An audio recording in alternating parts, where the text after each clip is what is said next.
Hello friends, welcome to my channel Bijoy person. இன்னைக்கு நம்ம பார்க்க போகிறது என்ன அப்படின்னு பார்த்தீங்கன்னா, திரு அண்ணாமலை அவர்களிடம் செய்தியாளர் ஒருவர் தேசிய அளவில் ஏதாவது பெரிய பதவி கொடுப்பதற்கு வாய்ப்பு இருக்கா என்று கேள்வி எழுப்பியதற்கு திரு அண்ணாமலை அவர்களின் பதில்.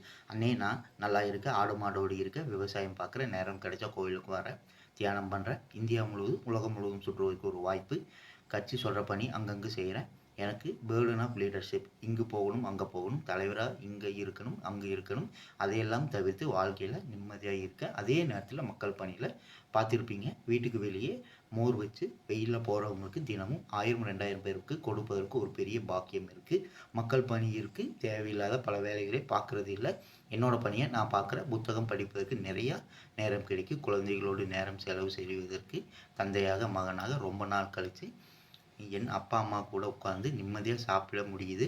அதனால் எனக்கு இது சிறப்பாக தோணுது. இதிலேயே பயணிக்க வேண்டும் என்று விரும்புகிறேன். ஒரு தொண்டனாக நரேந்திர மோடி அவர்களுக்கு பணி செய்ய வேண்டும். என்னுடைய ஆசை பெரியது. தமிழ்நாட்டில் மாற்றம் வேண்டும் என்று நினைக்கக்கூடியவன். அதற்கான காலம் வரும் வரை அதுவரைக்கும் நான் தொண்டனாக பணி செய்து கொண்டிருக்கிறேன் என்று பேசியுள்ளார் திரு அண்ணாமலை அவர்கள்.